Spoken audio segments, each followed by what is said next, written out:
తల్లిదండ్రులు కావాలని మీ కలను నెరవేర్చుకోండి హెగ్డే ఫెర్టిలిటీ సెంటర్ ద్వారా ఉచిత మొదటి కన్సల్టేషన్ పొందండి 8807447474.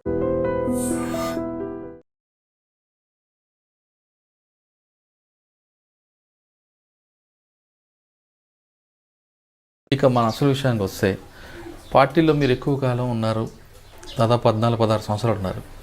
పార్టీ ఆ ఏరియాలో దండకార్యంలో ఎక్కువ ఆదివాసీల పోరాటం కోసం ఎక్కువ పోరాటం చేస్తుంది దాదాపు 40 సంవత్సరాల నుంచి. మరి ఆదివాసీలు చేస్తున్నప్పుడు ఆదివాసీ పోరాట సమితి అని పేరు ఎందుకు పెట్టకూడదు? ఆదివాసీ పోరాట సమితి అంటే అక్కడ ఇప్పుడు కటాప్లో ఉన్నది బిచ్చనాల్చి ఏరియా కమిటీ అని పెట్టారు.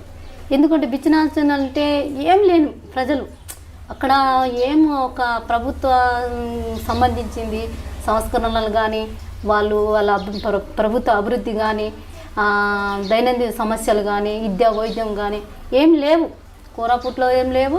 తర్వాత ఇక్కడ కటాప్ ఏరియాలో కూడా పార్టీ వెళ్ళినాక పార్టీ డిమాండ్లతోని కొద్దిగా ఆర్ఎంపీ డాక్టర్లు పంపడం, అట్లా చిన్న చిన్న డాక్టర్లు పంపడం, అట్లా గవర్నమెంట్ తీసుకుంది.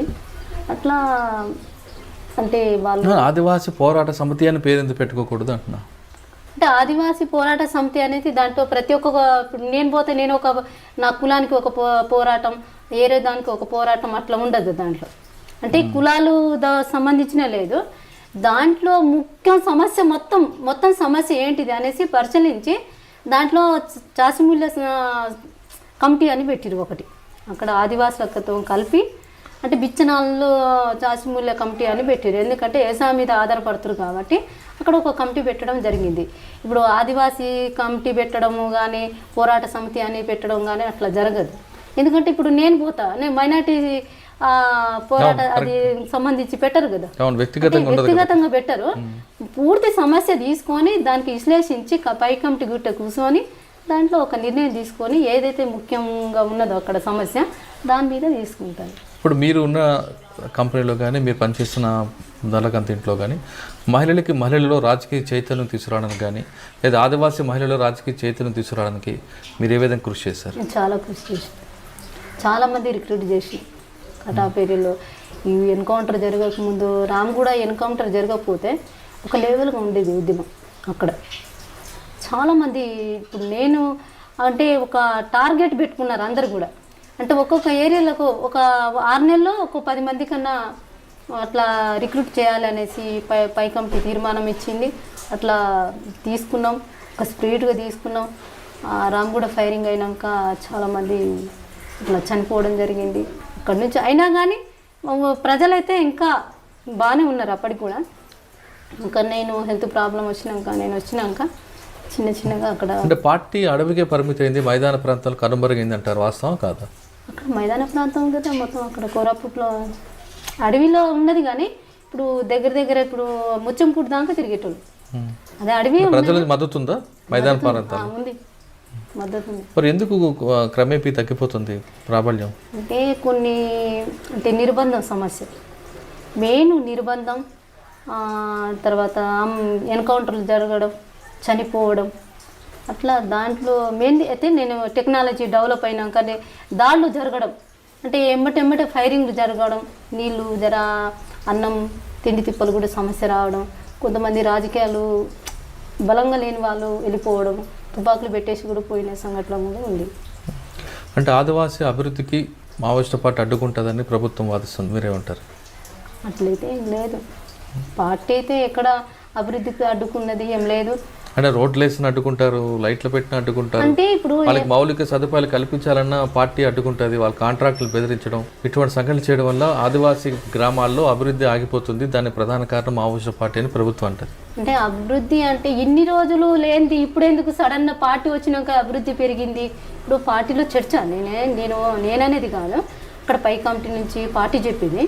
అంటే సడన్గా లేనిది ఎప్పుడు లేనిది ఇప్పుడు ఎందుకు వచ్చింది అభివృద్ధి, ఇప్పుడు గవర్నమెంట్కు ఎట్లా మేల్క తట్టింది అసలు అనేది వాళ్ళు చెప్పడము. రోడ్లు ఎందుకంటే పార్టీకి ఇక్కడ తరిమేసి ఇక్కడ ఉన్న ఓనర్లు తీసుకుపోవడానికి ఏమనేది ఒక సిద్ధాంతం కూడా ఉంది పార్టీ. అందుకు వ్యతిరేకించేవారా?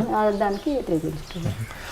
మీరు మీతో పాటు ఇంకొక సెంట్రల్ కమిటీ సంబంధించిన కానీ ఒక మహిళ ఆవిడ వేధింపుల నుండే పార్టీలో చాలామంది బయటకు వస్తున్నారనేది ఒక వార్త ఉంది, దాన్ని మీరేమంటారు? అంటే మహిళలు ఏ దీంట్లో అంటే చిన్న చిన్న ఇప్పుడు తప్పులు జరుగుతుంది కమాండర్ ఇప్పుడు కమాండర్లో ఒక ఏరియా కమిటీలో ఒక నిర్ణయం తీసుకుంటారు, దానికి కట్టుబడి మనము పనులు చేసుకొని రావాలి. మన స్వయంగా నిర్ణయాలు తీసుకొని అంటే అక్కడ పరిస్థితి బట్టి తీసుకోవాలి, మనం తీసుకోవద్దు అంటున్నాం. ఇలా ఈ రోడ్డు మీద పోవాలి, ఇదే రోడ్డు మీద పోయి మళ్ళీ కార్యక్రమాలు చేసుకురావాలంటే దాంట్లో పరిస్థితులు మారుతాయి. మారినప్పుడు మనం కూడా మన ఆలోచనలు కూడా మార్చుకొని మనం చాకచక్యంలో మన పనులు చేసుకురావాలి. అట్లా చిన్న చిన్న తప్పులు జరిగినప్పుడు అయితే కొద్దిగా గట్టిగా చెప్పడం కూడా ఉన్నది, లేదని పోకళ్ళు ఉన్నాయంటారు. చిన్న అంటే పెద్దగా లేవు, కొద్దిగా అయితే ఉన్నాయి. ఎవరా మహిళ? మహిళ అనేది నాకు అక్కడ ఎత్తుల ద్వారా నాకు ఏం సమస్య ఎదురు కాలేదు. అందరూ చనిపోయారు ఇప్పుడు వాళ్ళు లేరు. చిన్న చిన్న సమస్యలు మహిళలతో కూడా వచ్చింది, కానీ వ్యక్తుల వారీగా ఇంకా చెప్పుకోలేము. చిన్న చిన్న సమస్యలు అయితే ఉన్నాయి. ఏఓబిలో మావోయిస్టు పార్టీకి ప్రజల మద్దతు ఉందా, తగ్గిందా, పెరుగుతుందా? నేను వచ్చినప్పటికైతే చాలా మద్దతు ఉండేది. నేను వచ్చినాక అయితే చూస్తే పరిస్థితులు చాలా మారిపోయినాయి. క్యాంపులు పెట్టి నేను తిరిగే ఏరియాలో మొత్తం కటాప్ ఏరియాలో మొత్తం క్యాంపులే పెట్టేసారు. పోలీస్ క్యాంప్ గురాసెట్టు పెట్టిండ్రు, అది అమరవీరుల స్తూపం కట్టినారు, భవనం కట్టినారు. అక్కడ కూడా అది దర్లబేడలో ఒక క్యాంపు పెట్టిరు, జంతురిలో క్యాంపు పెట్టిరు. తర్వాత ఇక్కడ కోడిగుందులో ఒక క్యాంపు పెట్టిండ్రు. సో విపరీత క్యాంపులు పెట్టిరు. బూస్పూట్లో పెట్టిరు క్యాంపు. అంటే ప్రజల కోసం లోపలికి వెళ్ళారు మీరు. అనారోగ్య సమస్యలు ఇంకా వేరే సమస్యల నుంచి బయటకు వచ్చారు? నాకైతే మెయిన్ అయితే అనారోగ్య సమస్య వచ్చినాక సాకేతు నేను ఇంటికి అంటే నేను పార్టీలో పోయిన కాడి నుంచి మా అమ్మ రిలేషన్ అంటే మా అమ్మ వాళ్ళతో కాంటాక్ట్ లేదు అసలు నాకు, కొద్ది కూడా లేదు. నేను పార్టీలో పోయినా కానీ చూస్తానంటున్నా కానీ పార్టీ కల్పిస్తా అన్నది కానీ ఎప్పుడు కూడా నేను మా అమ్మ వాళ్ళకి చూడాలనేది ఏం లేదు.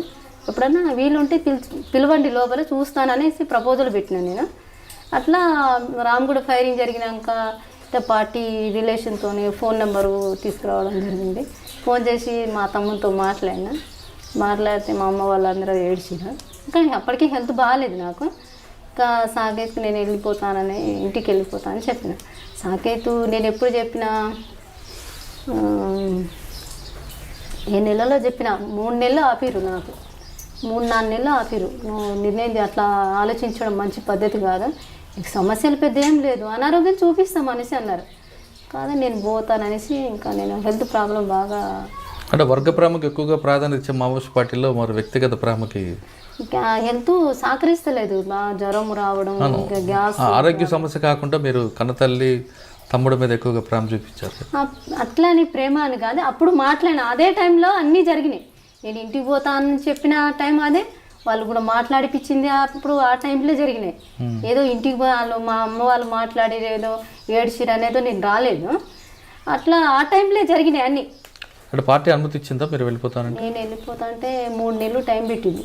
3 నెలలు సాకైతే డైరెక్ట్ మాట్లాడిండు, ఉదయం మాట్లాడి వాళ్ళతోనే ఉండేదాన్ని. నేను ఎక్కువ నేను అక్కడ యోబిలో ఉన్నదంటే సాకేతు ఉదయ్ దయతోనే ఉన్నదాన్ని, వాళ్ళతోనే ఎక్కువ నాయకత్వంతో ఉన్నాను. ఏమన్నారు 3 నెలల తర్వాత? 3 నెలలు టైం పెట్టిరు, ఆలోచించుకొని నిర్ణయం తీసుకో, ఆలోచించే పద్ధతి మంచిది కాదు, ప్రజలకు ఇంకా ద్రోహం చేసినట్టయితే కదా అని చెప్పిరు కానీ నేను ఇంకా దాంట్లో అయితే నేను మార్చుకోలేదు. పోతానని చెప్తే పంపించారు. నేనైతే దొంగతనంగా పారిపోయి రాలే, పార్టీ పంపిస్తేనే నేను పోతా, పంపకుంటే ఎన్ని రోజులని ఉంటానని చెప్పిన. పార్టీ పంపిస్తేనే వచ్చినాను. ఎక్కడ సార్ ఎంటర్ అయ్యారు? నాకు నల్గొండలే సార్. ఎవరి దగ్గర? రంగనాథ్ ఎస్పీ సార్ దగ్గర. అదే ఎస్పీ గారితో గతంలో ఫైట్ అయింది కదా మీరు, ఒక ఎక్స్చేంజ్ ఆఫ్ ఫైర్ తప్పించుకున్నారు కదా నల్లమలలో. అవును. ఏమన్నారు అప్పుడు సార్? ఇంకా మాట్లాడి ఇంట్రగేషన్ చేసిరు, దాంట్లో కూడా చెప్పినాను. వచ్చిన తర్వాత మీకు రావాల్సిందన్నీ వచ్చాయా? అయితే ఇప్పుడు అయితే రివార్డు ఇచ్చారు, 4 ఎకరాల ల్యాండ్ ఇచ్చారు, అది పట్ట గిట్ట ఏమి ఇవ్వలేదు, ఇంకా మిగతా ఏం రాలేదు. మీ సమస్యను పరిష్కారం అయిందా? సమస్య అంటే ఇప్పుడు చెప్పిండ్రు కానీ ఇవ్వలేదు. ఏమన్నారు ఎస్పీ గారు?